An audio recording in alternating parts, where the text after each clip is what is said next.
Hello and welcome to പൊതുജനം കഴുതയല്ല sir. ഞാൻ B Dileep Kumar. ജനകീയ വിഷയങ്ങൾ നിറഞ്ഞ വാർത്താ പരിപാടിയിലേക്ക് പ്രിയപ്പെട്ട പ്രേക്ഷകർക്ക് സ്വാഗതം. പൊതുജനം കഴുതയല്ല സാർ.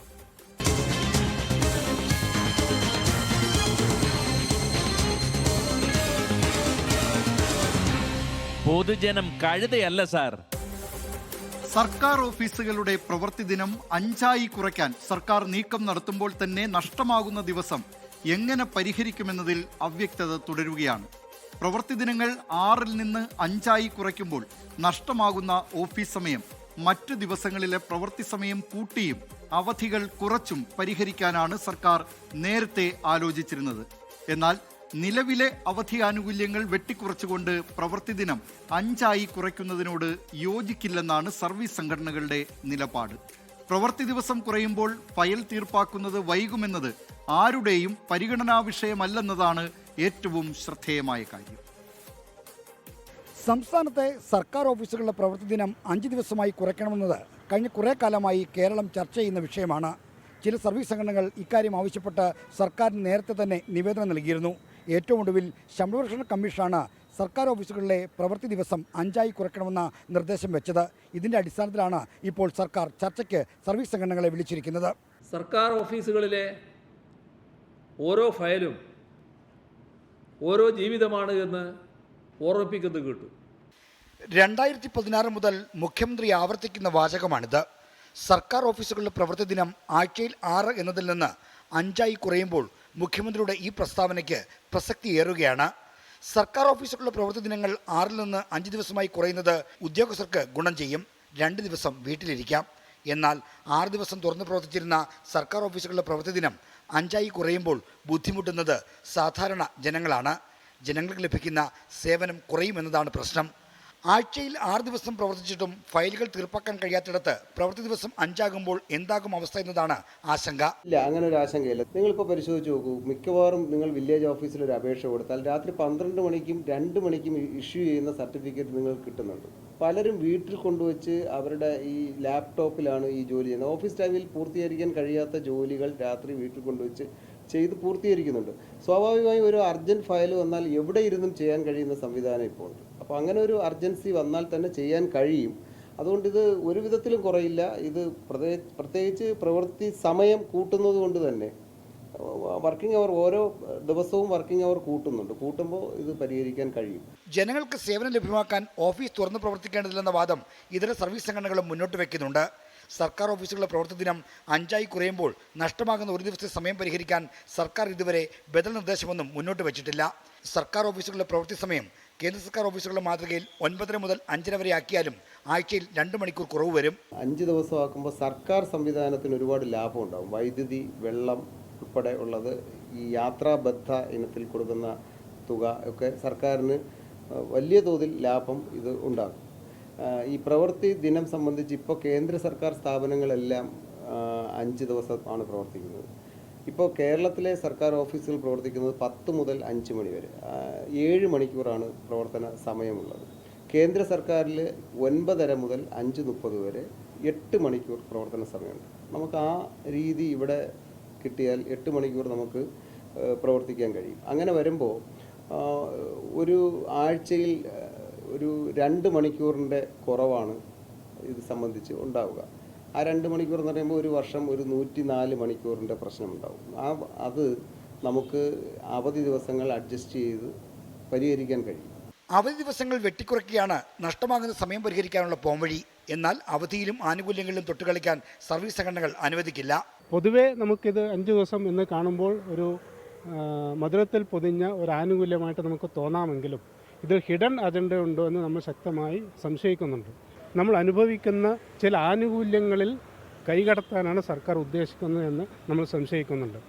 നമ്മളിപ്പോൾ അനുഭവിക്കുന്ന ലീവുകൾ, കാഷ്വൽ ലീവ് ഉൾപ്പെടെയുള്ള നമ്മുടെ അവധികൾ വെട്ടിക്കുറക്കാൻ സാധ്യതയുണ്ട്.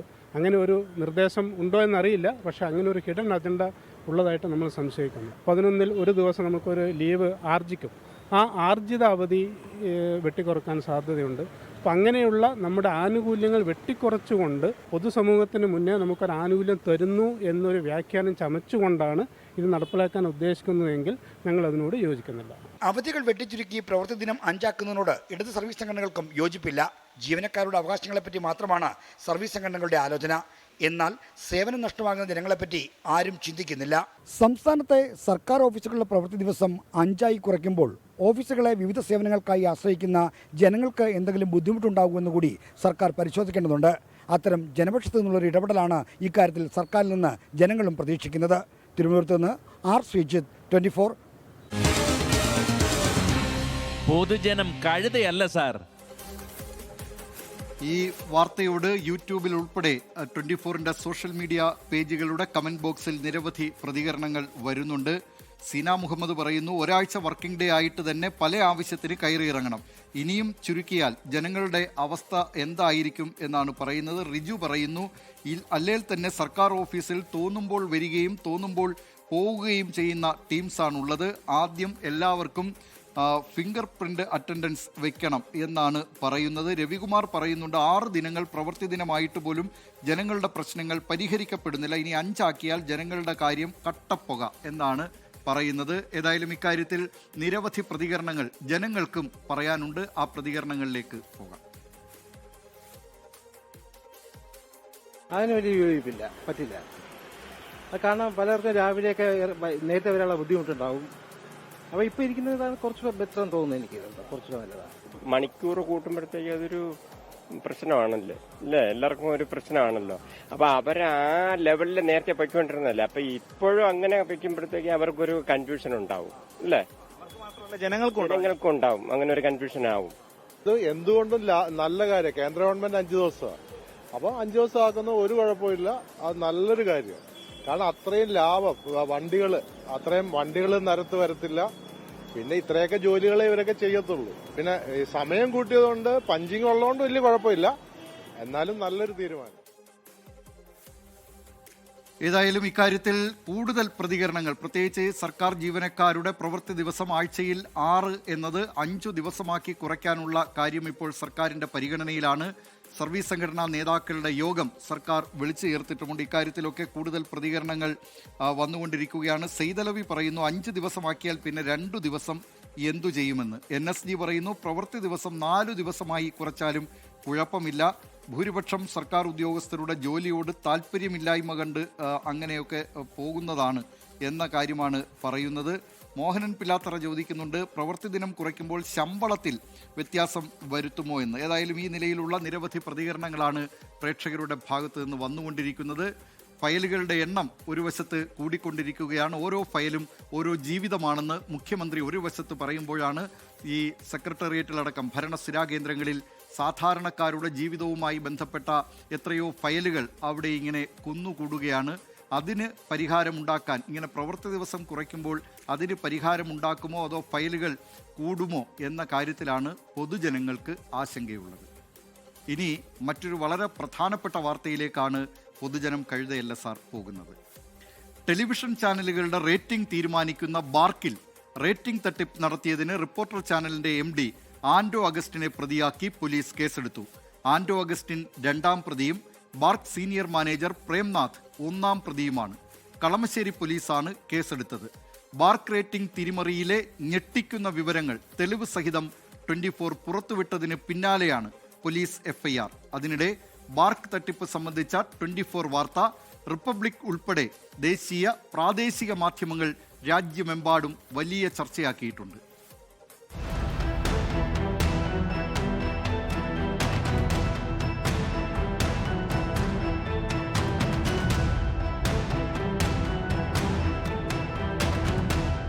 ബാർക്ക് റേറ്റിംഗിൽ കോടികൾ കോഴി നൽകി തട്ടിപ്പ് നടത്തുന്നതിന്റെ ഞെട്ടിപ്പിക്കുന്ന വിവരങ്ങൾ 24ന്റെ ഓപ്പറേഷൻ സത്യയിലൂടെ പുറത്തുകൊണ്ടുവന്നിരുന്നു.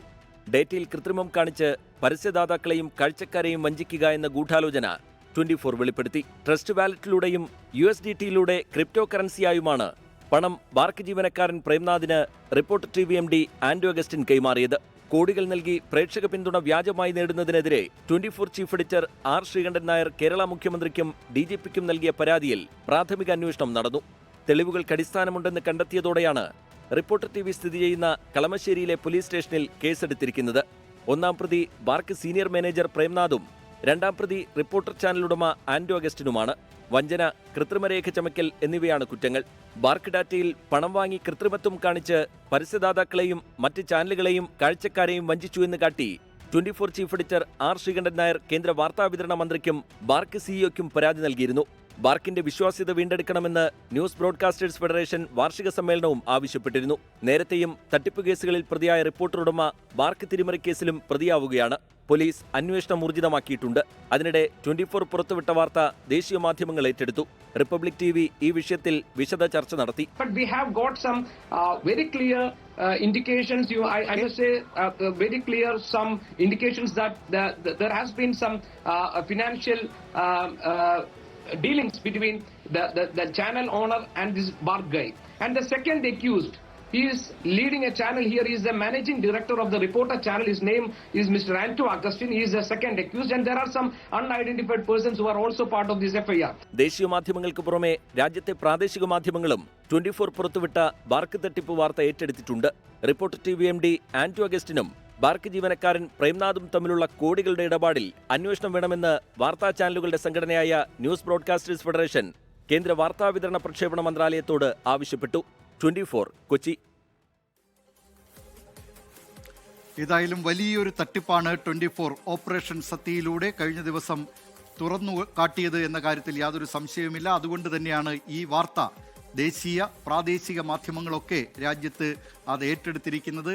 ആ വാർത്തയിൽ വസ്തുതയുണ്ട് എന്നവർക്ക് ബോധ്യപ്പെട്ടതുകൊണ്ടാണ്.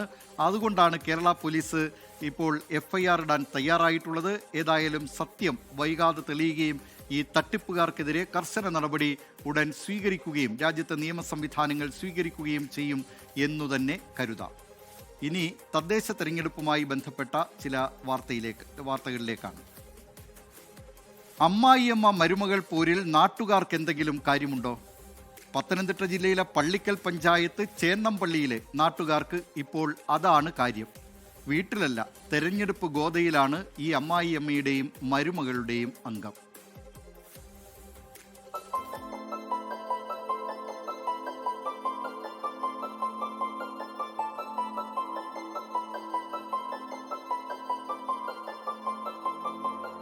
കുഞ്ഞുമോൾ കൊച്ചുപാപ്പി സ്വതന്ത്ര സ്ഥാനാർത്ഥിയാണ്.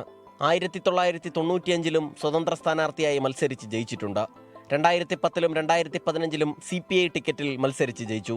ഇത്തവണ വീണ്ടും സ്വതന്ത്രയാകുന്നു. മരുമകളായ ജാസ്മിൻ നബി UDF സ്ഥാനാർത്ഥിയാണ്. ആദ്യമായാണ് ജാസ്മിൻ തെരഞ്ഞെടുപ്പ് രംഗത്തേക്ക് ഇറങ്ങുന്നത്. ആദ്യം പത്രിക നൽകിയത് താനാണെന്നും മത്സരിക്കുന്ന വിവരം തന്നെ അറിയിച്ചില്ലെന്നുമാണ് അമ്മായിയമ്മ കുഞ്ഞുമോൾ കൊച്ചുപാപ്പിയുടെ പരാതി. ഞാൻ മത്സരിക്കാമെന്ന് വിചാരിച്ച് നോമിനേഷൻ കൊടുത്തു. പിന്നെ അവർ നിൽക്കുന്നത് പിന്നെ ഞാൻ അറിഞ്ഞില്ല. അങ്ങനെ എതിരില്ല, ഞങ്ങൾ 4 പേര് നിൽക്കുന്നുണ്ട്. ആരെങ്കിലും ഒരാൾ ജയിക്കും. നോമിനേഷൻ കൊടുത്തത് ഞാൻ. പിന്നെ അത് കഴിഞ്ഞ് ലാസ്റ്റാണ് അവർ കൊടുത്തത്. ഇവിടെ മുറ്റത്ത് വന്ന് നിന്നേച്ച് മരുമോളും മിണ്ടിയില്ല. മോന് ഞങ്ങൾ നോമിനേഷൻ കൊടുക്കാൻ പോവാന്ന് പറഞ്ഞേച്ച് പോയി. ആരോടാ പറയുന്നതെന്നും അറിഞ്ഞില്ല. അമ്മയെന്ന് വിളിച്ചുമില്ല, പറഞ്ഞുമില്ല.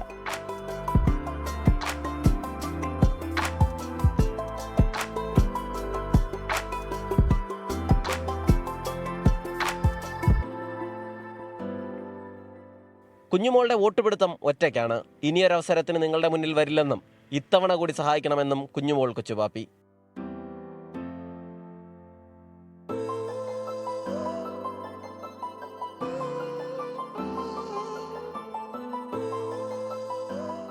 UDF അണികൾക്കൊപ്പമാണ് മരുമകൾ ജാസ്മിൻ നബിയുടെ വോട്ടഭ്യർത്ഥന.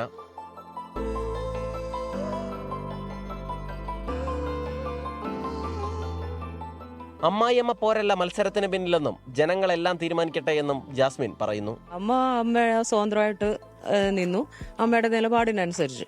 പിന്നെ നമുക്ക് കോൺഗ്രസ് ഒരു സീറ്റ് തന്നതുകൊണ്ട് നമ്മൾ കോൺഗ്രസിന്റെ ഒരു സ്ഥാനാർത്ഥിയായി നിന്നു. അപ്പോൾ എൻ്റെ ഹസ്ബൻഡും ഇതിനോട് അനുകൂലമായി തന്നെയാണ് പറഞ്ഞത്.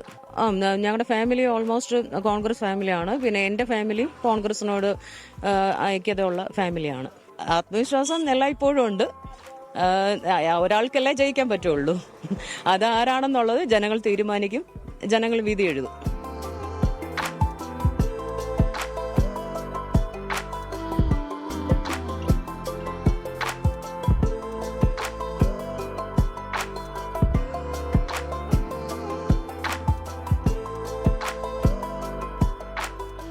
ചേന്നമള്ളിൽ വാർഡിൽ അമ്മായിയമ്മയും മരുമകളും തമ്മിൽ മാത്രമല്ല പോരാട്ടം.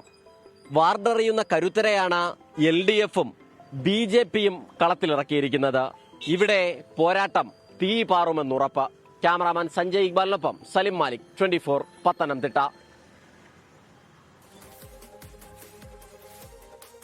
അമ്മായിയമ്മ മരുമകൾ പോരിൽ ആരെങ്കിലും ഒരാൾ ജയിക്കും. അതാരായിരിക്കും എന്ന് നമുക്ക് വോട്ടെണ്ണൽ വരെ കാത്തിരിക്കാം. നേരത്തെ ഈ TRP തട്ടിപ്പുമായി ബന്ധപ്പെട്ട്, ബാർക്ക് ഡേറ്റ തട്ടിപ്പുമായി ബന്ധപ്പെട്ടും നിരവധി പ്രതികരണങ്ങൾ പ്രേക്ഷകരുടെ ഭാഗത്ത് നിന്ന് വരുന്നുണ്ട്. മിനി ബാബു പറയുന്നു, പലനാൾ കള്ളൻ ഒരു നാൾ പിടിയിലാകും എന്നും സത്യം ജയിക്കും. ആശാ സിംഗപ്പൂർ പറയുന്നുണ്ട്, എന്തൊക്കെ തരം തട്ടിപ്പുകളാണോ, എന്തു വന്നാലും ഞങ്ങൾ 24-നൊപ്പമാണ്, സത്യങ്ങളെല്ലാം പുറത്തു വരട്ടെ. ഈ നിലയിൽ പ്രേക്ഷകരുടെ ശരിയായ അംഗീകാരം, ശരിയായ വാർത്തകൾ നൽകുന്ന 24-നൊപ്പമാണ്. അതുകൊണ്ടാണ് 24-ന് ഇത്തരത്തിലുള്ള വ്യാജ വഴികളിലൂടെ സഞ്ചരിക്കേണ്ടി വരാത്തത്. അതുകൊണ്ട് തന്നെ അതുമാത്രമല്ല, 24 അത്തരം വ്യാജന്മാരെ തുറന്നു കാട്ടുക എന്നതാണ് സ്വീകരിച്ചിരിക്കുന്ന നിലപാട്. അത് ബാർക്കിൻ്റെ തട്ടിപ്പിൻ്റെ കാര്യത്തിൽ മാത്രമല്ല, ഏതുതരം തട്ടിപ്പുകാരെയും പുറത്തു കൊണ്ടുവരിക എന്നതാണ് 24 സ്വീകരിച്ചിരിക്കുന്ന നയം. അത് 24-ൻ്റെ വാർത്തകളിൽ പ്രകടമാണ്. പൊതുജനം കഴുതയല്ല സാർ ഉൾപ്പെടെയുള്ള പരിപാടികൾ ഇത്തരത്തിലുള്ള ഈ തട്ടിപ്പുകാരെ പുറത്തു കൊണ്ടുവരിക, അനാസ്ഥകൾ ചൂണ്ടിക്കാട്ടുക തുടങ്ങിയവയൊക്കെയാണ്. അത് സധൈര്യം സുധീരം 24 തുടരുകയും ചെയ്യും. ഏതായാലും മറ്റൊരു വിശേഷത്തിലേക്ക് ഇപ്പോൾ പൊതുജനം കഴുതയല്ല സാർ കടക്കുകയാണ്. വയോജനങ്ങൾക്ക് വേണ്ടി ഒരുപാട് കാര്യങ്ങൾ ചെയ്യുന്ന സംസ്ഥാനമാണ് നമ്മുടേത്. എന്നാൽ താഴെത്തട്ടിലത് നടപ്പാക്കേണ്ടവർ വരുത്തുന്ന അനാസ്ഥ പലപ്പോഴും തിരിച്ചടിയാകാറുണ്ട്. അങ്ങനെയൊരു പദ്ധതിയാണ് എരുമേലി പഞ്ചായത്തിലെ വയോജന മന്ദിരങ്ങൾ. നിർമ്മാണ ജോലികളെല്ലാം പൂർത്തിയാക്കിയെങ്കിലും നാളിതുവരെ ഇത് തുറന്നുകൊടുക്കാൻ സാധിച്ചിട്ടില്ല. കൊട്ടിഘോഷിച്ചു കൊണ്ടുവന്ന പദ്ധതിയാണ്. ആരോരുമില്ലാതെ വഴിയിൽ അന്തിയുറങ്ങുന്നവർക്ക് ആശ്വാസമാകുമെന്ന് കരുതിയതാണ്. എന്നാൽ ആ കെട്ടിടങ്ങളുടെ അവസ്ഥ ഇപ്പോൾ ഇതാണ്. ആരും സഹായിക്കാനില്ലാത്ത വയോജനങ്ങൾക്ക് അന്തിയുറങ്ങാനൊരിടം. സംസ്ഥാനത്ത് ത്രിതല പഞ്ചായത്തിലെ ആദ്യത്തെ വയോജന മന്ദിരം അതായിരുന്നു എരുമേലിയിലെ ഈ പദ്ധതി. എന്നാൽ 2020 നിർമ്മാണ പ്രവർത്തനങ്ങൾ പൂർത്തിയാക്കിയെങ്കിലും അത് തുറന്നു കൊടുക്കാൻ സാധിച്ചില്ല. ഇതോടെ ആർക്കും പ്രയോജനമില്ലാതെ വെറുതെ കിടന്ന് നശിക്കുകയാണ് ഈ വയോജന മന്ദിരങ്ങൾ.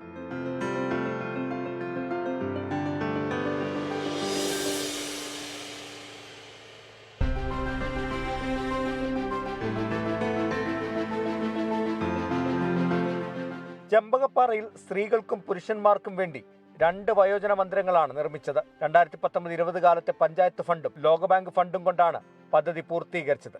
പക്ഷേ ഇതെല്ലാം വെറുതെ ആയിരിക്കുകയാണ്. എരുമേലി ഗ്രാമപഞ്ചായത്ത് 2005-2010 ഭരണസമിതിയുടെ കാലത്ത് രൂപം കൊടുത്തൊരു പദ്ധതിയായിരുന്നു പഞ്ചായത്തിന് സ്വന്തമായിട്ടൊരു വൃദ്ധസദനം എന്നുള്ളത്. എന്നാൽ 2015-2020 കാലഘട്ടത്തിൽ പഞ്ചായത്ത് ഭരണസമിതി വൃദ്ധസദനം പ്രവർത്തനവുമായി മുമ്പോട്ട് പോവുകയും അതിൻ്റെ ഫർണിച്ചർ ഉൾപ്പെടെയുള്ള അടിസ്ഥാന സൗകര്യങ്ങൾ ഒരുക്കുകയും അവിടെ താൽക്കാലികമായ അടിസ്ഥാനത്തിലാണെങ്കിൽ അതിന് സ്റ്റാഫിനെ നിയമിക്കുകയൊക്കെ ചെയ്തു. അതുപോലെ തന്നെ ആ ഭരണസമിതിയുടെ അവസാന കാലഘട്ടത്തിൽ അത് ഉദ്ഘാടനം ചെയ്യുകയും ചെയ്യുകയാണ്. എല്ലാ സൗകര്യങ്ങളോടും കൂടി നിർമ്മിച്ച മന്ദിരങ്ങളിൽ 20 സ്ത്രീകൾക്കും 20 പുരുഷന്മാർക്കും താമസിക്കാനുള്ള സൗകര്യങ്ങൾ ഉണ്ടായിരുന്നു. ആവശ്യമായ ഫർണിച്ചറുകളും കിടക്കുകളും അടക്കം എല്ലാ സൗകര്യങ്ങളും ഒരുക്കി. എന്നാൽ LDFും UDFും മാറി മാറി ഭരിച്ചെങ്കിലും ഇത് തുറന്നു പ്രവർത്തിപ്പിക്കാൻ സാധിച്ചില്ല. നിയമപരമായ ചില പ്രശ്നങ്ങളുണ്ടെന്നാണ് ഭരണസമിതി വിശദീകരിക്കുന്നത്. ഈ പദ്ധതിയുടെ ഭാഗമാകാൻ നിരവധി പേർ അപേക്ഷ നൽകിയതാണ്. പക്ഷേ അതൊന്നും എങ്ങും എത്തിയില്ല. ഇനി വരുന്ന ഭരണസമിതിയെങ്കിലും ഈ പദ്ധതി കൃത്യമായി നടപ്പാക്കണമെന്നാണ് നാട്ടുകാർ ആവശ്യപ്പെടുന്നത്. കോട്ടയത്ത് നിന്ന് ടോബി ജോൺസൺ, 24. പൊതുജനം കഴുതയല്ല സാർ. പൊതുജനത്തിന്റെ 3.5 കോടി രൂപയ്ക്ക് ഒരു വിലയുമില്ലേ? ഇല്ലെന്ന് തോന്നിപ്പിക്കും വിധമാണ് ഇടുക്കി വാത്തിക്കുടി പഞ്ചായത്തിലെ ലൈഫ് മിഷൻ ഫ്ളാറ്റ് സമുച്ചയത്തിന്റെ ഇപ്പോഴത്തെ അവസ്ഥ. വീടും ഭൂമിയും ഇല്ലാത്ത 28 കുടുംബങ്ങൾക്ക് വേണ്ടി 2019 വാത്തിക്കുടിയിലെ ലൈഫ് മിഷൻ ഫ്ളാറ്റിന്റെ നിർമ്മാണം ആരംഭിച്ചത്. കാടുകയറി നശിക്കുന്ന മറ്റൊരു സർക്കാർ പദ്ധതിയുടെ ഉദാഹരണം കൂടിയായി മാറുകയാണ് ഇന്നത്. വാത്തിക്കുടി പഞ്ചായത്തിലെ ഭൂരഹിത ഭവനരഹിതരായിട്ടുള്ള 28 ഗുണഭോക്താക്കൾക്ക് വേണ്ടി ലൈഫ് മിഷൻ പദ്ധതിയിൽ നിർമ്മിക്കുന്ന ഫ്ളാറ്റാണ് എനിക്ക് പിന്നിൽ കാണുന്നത്. ക്ഷമിക്കണം, ഫ്ളാറ്റ് ആയിട്ടില്ല, ഫ്ളാറ്റ് ആകും എന്നാണ് കഴിഞ്ഞ 6 വർഷമായി പറയുന്നത്. നിലവിൽ ഇത് ഇരുമ്പ് കൂടാരം പോലെ, ഒരു അസ്ഥികൂടം പോലെ ഇങ്ങനെ നിൽക്കുകയാണ്. അതിന് പിന്നിലെ കഥയാണ് ഇനി പറയുന്നത്.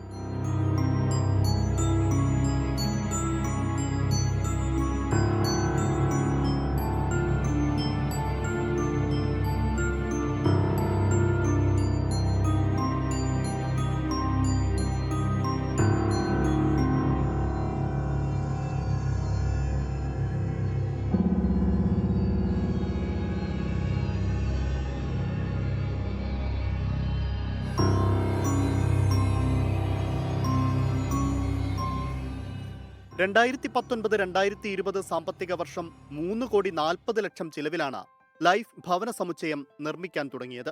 കോവിഡ് കാലത്ത് നിർമ്മാണം മുടങ്ങി. പിന്നീട് സാധന സാമഗ്രികളുടെ വില വർദ്ധിച്ചതോടെ എസ്റ്റിമേറ്റ് തുകയിൽ മാറ്റം വരുത്താതെ നിർമ്മാണം മുന്നോട്ട് കൊണ്ടുപോകാനാകില്ലെന്ന് കരാർ കമ്പനി നിലപാടെടുത്തു. ഇത് പ്രളയത്തിൽ വീട് നഷ്ടപ്പെട്ടവർക്ക് വേണ്ടിയിട്ട് ഗവൺമെൻറ് പ്രഖ്യാപിച്ച പദ്ധതിയാണ്. അതിൽ 27 വീട്ടുകാർക്ക് വേണ്ടിയിട്ടാണ് ഈ പദ്ധതി ആരംഭിച്ചത്. ഇത് തുടക്കത്തിൽ തന്നെ അതിൻ്റെ പ്രശ്നങ്ങളുണ്ടായിരുന്നു. അതിൽ ഫണ്ട് തികയുന്നില്ലെന്ന് പറഞ്ഞ് ഇടയ്ക്ക് കോൺട്രാക്റ്റ് ഇട്ടിട്ട് പോയി. അതിൻ്റെ ബാക്കി പ്രവർത്തനങ്ങളൊന്നും ചെയ്യാൻ കഴിയില്ല എന്ന് പറഞ്ഞിട്ട്, അപ്പോൾ അതിന് സെക്കൻഡ് ഗഡുവായിട്ട് വീണ്ടും പൈസ അനുവദിക്കുമെന്ന് പറഞ്ഞിട്ട് ഇതുവരെ അനുവദിച്ചിട്ടില്ല. അതുപോലെ ഇതിനകത്ത് നിർമ്മാണ പ്രവർത്തനങ്ങളാണെങ്കിലും വളരെ ക്രമക്കേട് ഉണ്ട് അതിനകത്ത്.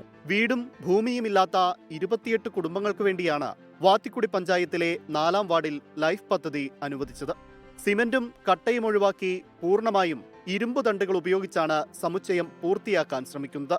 ഭൂരിഭാഗം സാധനങ്ങളും ഇതിനോടൊപ്പം മഴയും വെയിലും കൊണ്ട് തുരുമ്പിച്ച് നശിച്ചിരിക്കുകയാണ്. അഴിമതിയുടെ ഒരു ഏറ്റവും വലിയ നേർക്കാഴ്ചയാണിത്. ഇതേപോലെയുള്ള ഈ കുഗ്രാമങ്ങളിൽ ഇത്രയും വലിയ അഴിമതിയൊക്കെ കാണിക്കാൻ പറ്റുമെങ്കിൽ ടൗണിലോട്ടും വലിയ മുനിസിപ്പാലിറ്റി കോർപ്പറേഷനൊക്കെ ഒരു ഇതിനെ എത്രമാത്രം കാണിച്ചിരിക്കാം ഇവരെല്ലാവരും. പുതിയ എസ്റ്റിമേറ്റ് തുക സർക്കാർ അംഗീകരിക്കണം, എങ്കിലേ നിർമ്മാണം പുനരാരംഭിക്കുകയുള്ളൂ. തദ്ദേശ നിയമസഭാ തെരഞ്ഞെടുപ്പ് തിരക്കുകൾക്കിടയിൽ അത് സാധ്യമാകുമോ എന്നതാണ് ഉയരുന്ന ചോദ്യം. തുരുമ്പെടുത്ത് കാട് കയറി നശിക്കുന്ന കോടികൾ, അങ്ങനെ വേണം ഈ നിർമ്മിതിയെ വിശേഷിപ്പിക്കാൻ. അങ്ങനെ തുരുമ്പെടുത്തും കാട് കയറിയും നശിപ്പിച്ച് കളയേണ്ടതല്ലോ സർക്കാരിന്റെ കോടികൾ, അതും ജനങ്ങളുടെ നികുതിപ്പണം കൂടിയായ സർക്കാരിന്റെ പണം. എത്രയും വേഗം ഈ പദ്ധതി പൂർത്തിയാക്കുക, അത്രമാത്രമേ ജനങ്ങൾക്കും പറയാനുള്ളൂ. സുമിത്തിനൊപ്പം രാഹുൽ വിജയൻ, 24 ഇടുക്കി. പൊതുജനം കഴുതയല്ല സാർ. ഇതൊക്കെ കാണുമ്പോൾ നമ്മുടെയൊക്കെ രക്തം തിളയ്ക്കുന്നില്ലേ? ഇത് നമ്മുടെ നികുതിപ്പണം ധൂർത്തടിക്കുന്നതിന് ഉദാഹരണമാണ്. ഇതിന് ഉത്തരവാദികളാകുന്ന സർക്കാർ ഉദ്യോഗസ്ഥർക്കെതിരെ നടപടി സ്വീകരിക്കുകയാണ് വേണ്ടത്. അവരിൽ നിന്ന് ഈ നഷ്ടം ഈടാക്കുകയാണ് വേണ്ടത്. ഇങ്ങനെ എത്രയോ നിർമ്മിതികൾ, എത്രയോ പണം ചെലവഴിച്ചിട്ട് ആർക്കും ഉപകാരപ്രദമല്ലാതെ കേരളത്തിൻ്റെ വിവിധ ഭാഗങ്ങളിലുണ്ട്. ഇത്തരം നടപടികൾ അത് തുടരാൻ അധികൃതർ അനുവദിച്ചുകൂടാ. അവർക്കെതിരെ, ഈ വീഴ്ച വരുത്തുന്നവർക്കെതിരെ ശക്തമായ നടപടി സർക്കാരോ അല്ലെങ്കിൽ അതിന് ചുമതലപ്പെട്ടവരോ സ്വീകരിക്കുകയാണ് അടിയന്തിരമായി ചെയ്യേണ്ടത്. പൊതുജനം കഴുതയല്ല സാർ എന്ന ഈ പരിപാടിയിലൂടെ പ്രേക്ഷകർക്കും നിങ്ങൾ നേരിടുന്ന വിഷയങ്ങൾ വാർത്തയാക്കാം. സ്ക്രീനിൽ കാണുന്ന വാട്സാപ്പ് നമ്പറിലേക്ക് വിശദാംശങ്ങൾ അയയ്ക്കുക. പൊതുജനം കഴുതയല്ല സാർ @gmail.com എന്ന മെയിൽ ID-യിലും നിങ്ങൾക്ക് ഈ വാർത്തകളും വിശേഷങ്ങളുമൊക്കെ എഴുതി അറിയിക്കാവുന്നതാണ്.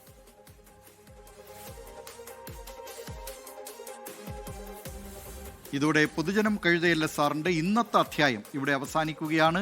ലോകത്തെവിടെയായാലും ഏത് സമയത്തും 24 വാർത്തകളും ഓഗ്മെന്റഡ് റിയാലിറ്റി പാക്കേജുകളും എക്സ്പ്ലെയിനറുകളും വിശദമായി കാണാൻ ഞങ്ങളുടെ യൂട്യൂബ് ചാനൽ നിങ്ങൾക്ക് സബ്സ്ക്രൈബ് ചെയ്യാം.